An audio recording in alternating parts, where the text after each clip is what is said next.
स्वागत है दोस्तों आपके अपने भारत टीवी चैनल पर। आज हम बात करने वाले हैं भारत की आज़ादी पर। क्या सच में हम भारतीयों को आज़ादी मिल चुकी है? यही जानेंगे हम इस वीडियो में। लेकिन आपने इस चैनल को अभी तक सब्सक्राइब नहीं किया तो अभी सब्सक्राइब कर लीजिए।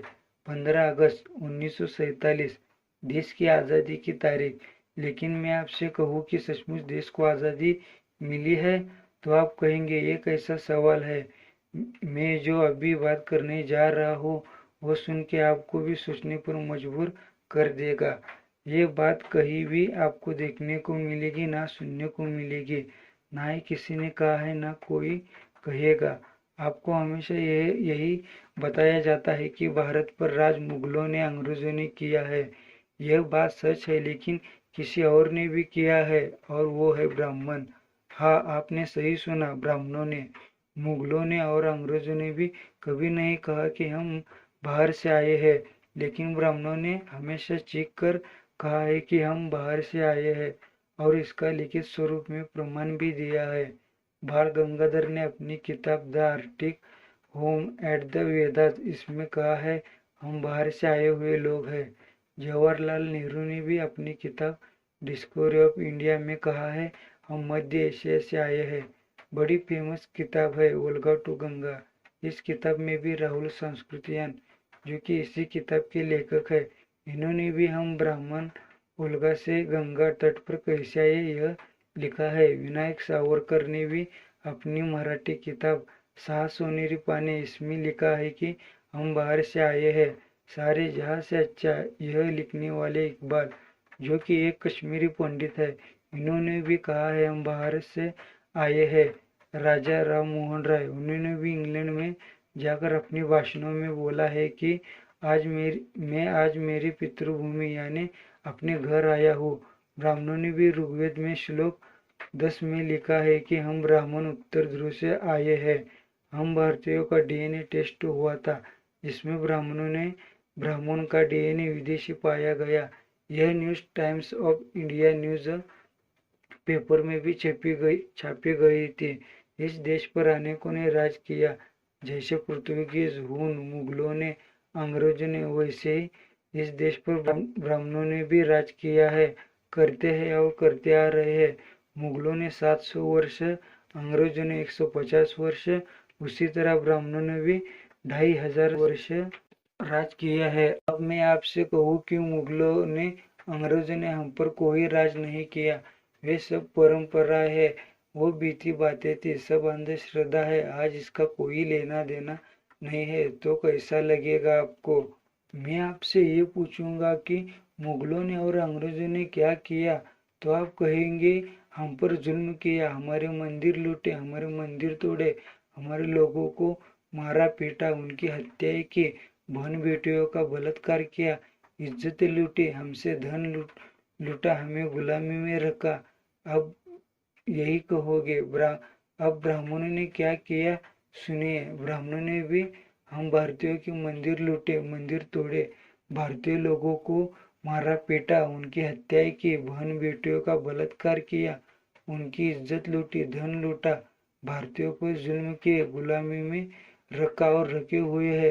अंग्रेजों ने जैसे तोड़ा और राज्य करो यह पॉलिसी अपनाई, ब्राह्मणों ने भी ऐसा तोड़ा कि कभी एक ना हो पाए, ऐसी पॉलिसी अपनाई। आखिर वो भी अंग्रेजों की वंशज जो ठहरे। ब्राह्मणों ने हम भारतीयों पर ऐसे ऐसे जुल्म करे जो कहीं कहीं भी किसी ने नहीं किया। उन्होंने हम भारतीयों को 6500 जातियों में बांटा, ताकि भारतीय लोग आपस में कभी भी एक ना हो पाए, हमेशा आपस में ही लड़ते रहे। ब्राह्मणों ने हमको 2500 साल तक पढ़ने नहीं दिया, शिक्षा पे रोक लगाई, हमको सही से कपड़े भी पहनने पर पाबंदी लगा दी, सार्वजनिक जगह पर पानी पीने पर रोक लगाई, किसी भी धर्म की किताबें नहीं पढ़ने दिया, ना ही मंदिर में जाने दिया। अगर भगवान का नाम या मंत्र जुबान से ले लिया जाता तो उन्हें जेब काट देते, या फिर सुन लिया तो पिघलता लोहा कान में भर दिया जाता। कुछ भारतीय लोगों को गांव के बाहर रहने के लिए मजबूर किया। कोई मर जाता तो उनकी औरतों को भी चिता पर जिंदा जला दिया जाता। ब्राह्मणों ने हम भारतीयों को वर्गों में बांटकर कुछ वर्गों को जबरदस्ती उनकी मर्जी के बिना काम करवाए। हम भारतीयों को हर चीज से, हर अधिकार से वंचित रखा। ब्राह्मणों ने भारत की संस्कृति को मिटाकर अपनी जाहिल संस्कृति का ढोल पीटा। हमारे भारतीय महापुरुषों की हत्याएं की और उनके खिलाफ षड्यंत्र रचे। और भी ऐसे जुल्म है जो आपको बता दे तो आपकी बोलती बंद हो जाएगी। ये भी कोई परंपरा या बीती हुई बातें नहीं है। ब्राह्मणों ने हम भारतीयों पे किए जुल्म थे।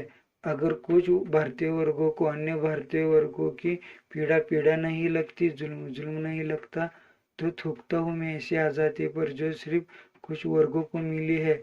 हम आज भी मानसिक गुलाम है। जातियों की जड़ इतनी मजबूत है कि आपके जन्म से मृत्यु तक आपका पीछा नहीं छोड़ती। ब्राह्मणों ने हम भारतीयों को 6,500 जातियों में बांटा है। जातियों की ही वजह से यह देश हमेशा गुलाम बना रहा है। जातियों ने ही हमारे देश को खोखला कर दिया है। जातियों का असर तो देखो, जब आज़ादी की लड़ाई लड़नी चाहिए तो कुछ महापुरुषों को आज़ादी से भी ज़्यादा सामाजिक लड़ाई लड़नी ज़्यादा जरूरी लगी, जो सही है। हम भारतीय एक दूसरे को जाति के रूप से देखते हैं।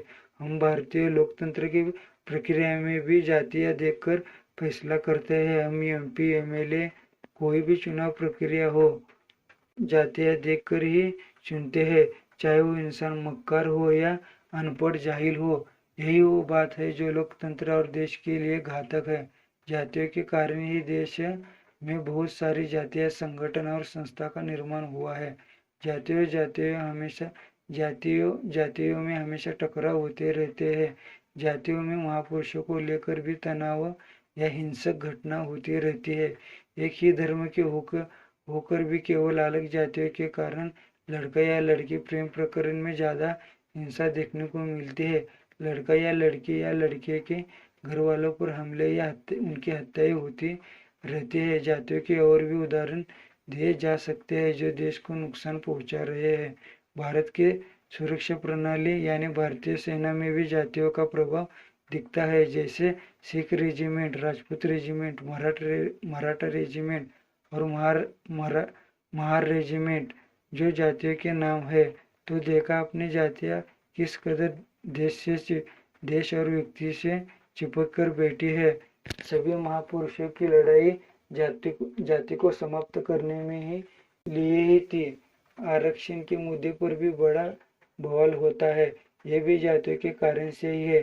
कुछ लोग आरक्षण को अपना अधिकार समझते हैं तो कुछ लोग आरक्षण से आपत्ति जताते हैं। खासकर शिक्षा, नौकरी, चुनाव में इसका बड़ा असर देखने को मिलता है। देश अंदर ही अंदर घुट रहा है। जातियों के कारण देश का माहौल हमेशा बिगड़ा रहता है। जातियों के आपसी टकराव के कारण देश हमेशा गुलाम रहता है और आगे बढ़ नहीं पा रहा है।